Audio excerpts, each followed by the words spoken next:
And Nitro's Garage for all your automotive needs. Call 646-675-2349. That's 646-675-2349. For all your automotive needs, Nitro's Garage. Ask for Jack. Hi, it's John from Under the Table Hot Sauce. I'm here with my friend, the star of the show, Jimmy Pharaoh. Yeah, what's up, JB? Nothing. It's been a hot summer, and for all your barbecue needs, you can go to UnderTheTableHotSauce.com. 13 unique flavors to choose from, created and bottled in a Long Island kitchen. UnderTheTableHotSauce.com. Let's go chow, JB. Let's do it. All the flavor, twice the burn.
Okay, folks, it's your buddy Mike Messier. I'm here with your AEW Apologist number 20. It's Saturday morning, February 5th. You know, this is the date in pro wrestling history that Andre the Giant defeated Hulk Hogan for the World Wrestling Federation title on, I believe it was Friday night's main event, or just the main event it was called. It's funny, I just remembered that as I looked in the corner of my screen here for the date, February 5th. Where were you on that day? Maybe you weren't even born yet. Probably many of you weren't. But, you know, it's people like me who remember that type of history, who remember that that was the largest audience for a pro wrestling show in decades. It's people that have that type of integrity and that type of knowledge that I do that should be working for these major wrestling companies. Not someone like Kenneth Mobley, who last year became a little bit infamous for being a writer for the WWE, who went on a podcast and almost bragged about her ignorance of the product before being hired. Although she did have some good insights into, Bobby Lashley and the Hurt Business. But it just proves that the World Wrestling Entertainment, financially, they might be doing great. In fact, they are. Billions reported because of their acquiescing to Sharia law in Saudi Arabia, because of their deals with the Fox TV network, billions of dollars coming into the company, good for them. Creatively, however, they're in the gutter. And because they have no product knowledge or no passion for the product, and they pass on intelligent people like myself, highly creative individuals like myself, that's why many fans are turning away from the WWE and turning towards alternate wrestling companies such as All Elite Wrestling. Now, gee whiz, Mike, people have been saying, well, Mike, some of the things that the AEW does don't seem to gel with your interest in wrestling or the people that you enjoy or don't enjoy. And someone today tried to say, well, gee whiz, Mike, you give Impact Wrestling a hard time because they once employed Tessa Blanchard and Joey Ryan. But yet Joey Ryan was on the first AEW pay-per-view, and I pointed out this idiot. Actually, no, Joey Ryan was never on an AEW pay-per-view. Look in your history books. Double or Nothing 2019 was the first AEW pay-per-view. Joey Ryan was not on that show and has not appeared on any AEW show. Nor has Tessa Blanchard. Now, I guess I'm getting off point, but what is the point? The point is, watch what you want. People are trying to use this money that the WWE is getting as some type of proof or evidence that it's a great company. Well, if you watch the programs and you're sitting there watching Charlotte Flair talking to a microphone for 15 minutes, or Lita trotting her 45-year-old ass out to the ring, or whatever. If you find that entertaining, you find that entertaining.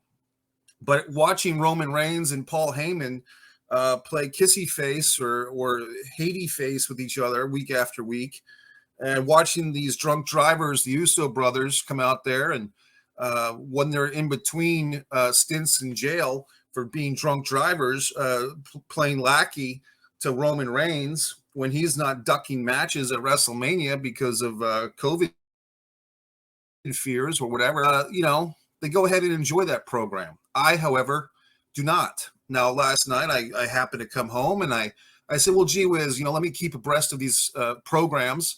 And I took my handy remote control and I zippered through the recording of SmackDown, and I got the gist of SmackDown in about 15 minutes.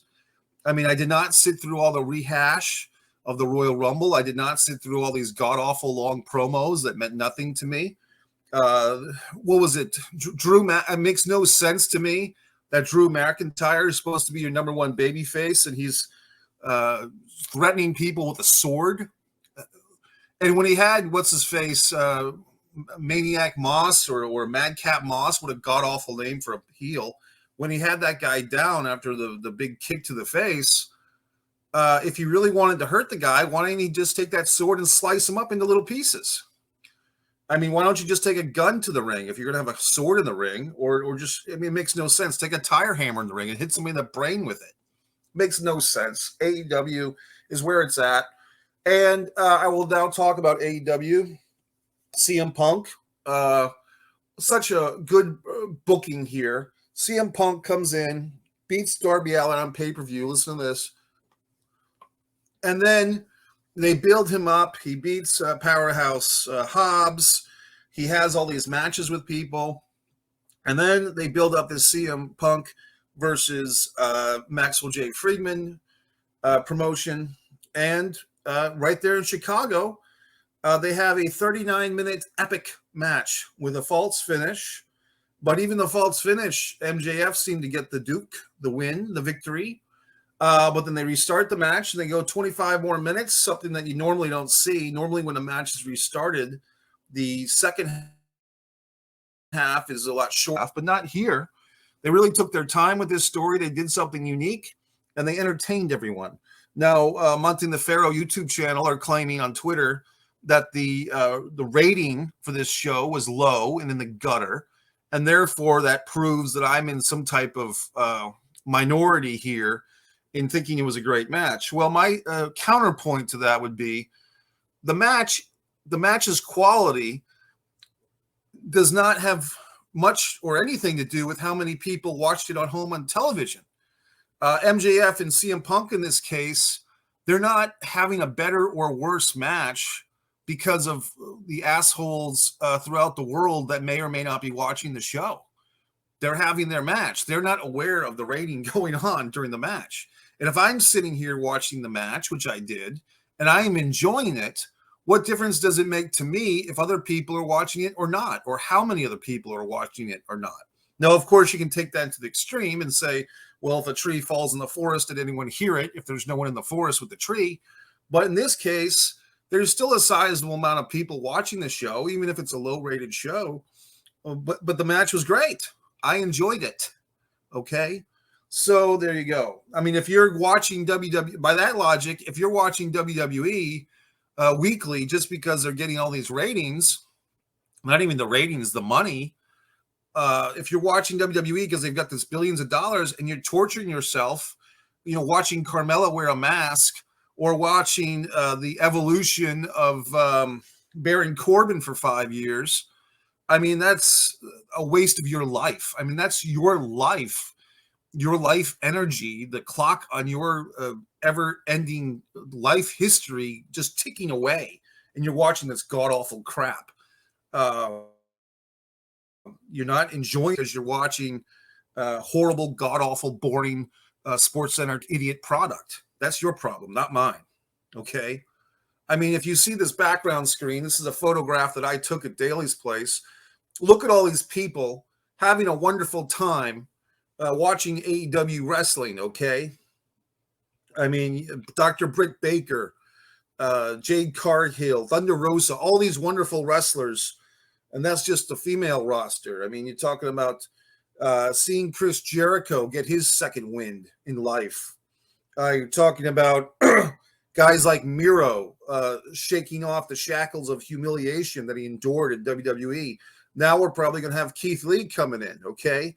Maybe even Karrion Kross.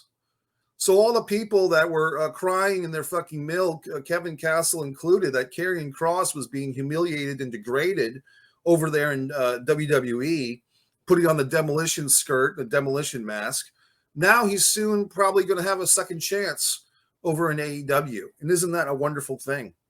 So it just goes to fucking show that there is choices in this goddamn world. People don't have to live as subjects to the king of Junior.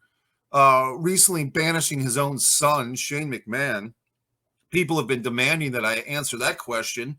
My buddy there, AJ, wants to know, what do I think of Shane McMahon being, removed or let go, whatever you want to call it, from the WWE? Look, I don't know. I mean, how do I feel about it? He never was really dedicated. I mean, didn't he leave for 7 years to go to Asian country, to Shane McMahon, to work on some type of blockbuster video or something or whatever? I mean, he obviously, there's some real issues there between Shane, Vince, Stephanie, Triple H. I mean, who knows what's going on? I just, for those, I mean, and what interests me a lot, or makes me sad, is that WWE fans think that Vince McMahon's going to live forever. I mean, if you haven't been paying attention, no offense to Junior, to Vince, but he doesn't look that great. He's not going to be around forever. Nobody is. So if he doesn't trust anyone in his own family, Shane or whoever, Triple H obviously doesn't trust him after what he did to NXT, dismantling it, destroying the infrastructure of NXT. Who's going to run this company? Nick Khan? I mean, come on. So there you go, folks. I wouldn't be surprised if WWE, and it's kind of already there, to be honest with you, creatively, becomes a nostalgia company. It becomes a company that kind of lives off its backlog of stuff.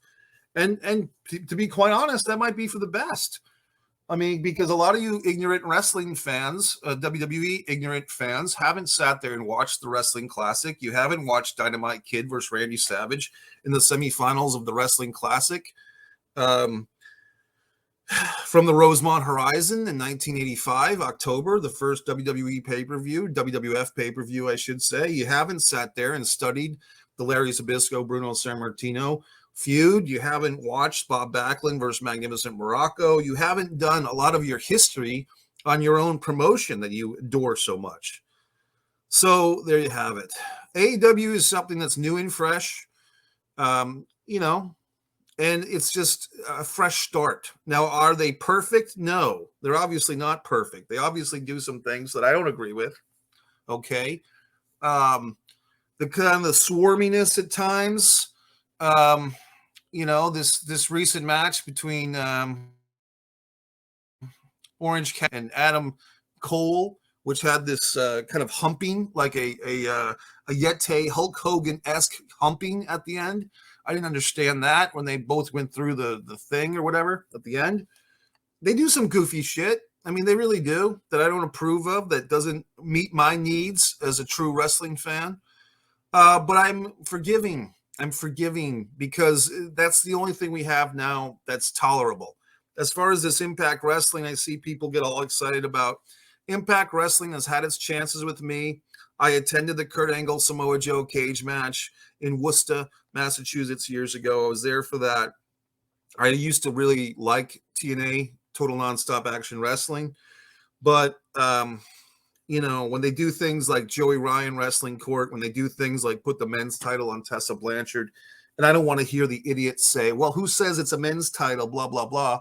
Well, okay, how did Tessa's Blanchard's title run go, by the way? How did that go, fans, idiots? So there's the thing, folks. The question was raised to me, Mike, as a filmmaker, as a podcaster, as an actor. Do you try to reach the masses, or are you just trying to reach one individual? And, the answer is somewhere in between. I'm not providing bread and circus idiot material for the people. I mean, as I retorted on Twitter, I said, the masses eat Captain Crunch for breakfast, and they think that every superhero movie is a must-see. I like to live my life and my intellectual prowess at a standard above that, okay? So I'm not looking to be the bread and circus champion of idiots in the world. I'm reaching to a higher level of intelligence, and I'm raising the level of intelligence of my audience. That's what I seek to do on Subscribe to Mike Messier YouTube channel. That's what I seek to do with the AEW videos. I seek to raise my game, okay? I raise my intellect on a daily basis. Every day is a day which you can improve yourself. And watching WWE McIdiot shows with Madcap Moss is not going to improve your intelligence. I hate to tell you, okay? So there you fucking have it. So it's Mike Messier, AEW fucking apologist number 20. Subscribe to Mike Messier YouTube channel. All the Mikey tiers get a special footage you won't see anywhere else. Monte and the Pharaoh YouTube channel doing some nice things. I did want to address something that Jimmy Pharaoh was saying, which I actually agreed with quite a bit. He said something to the effect the other day of, talking about generations, people in different generations and how they respond to different things. And I believe Jimmy the Pharaoh said,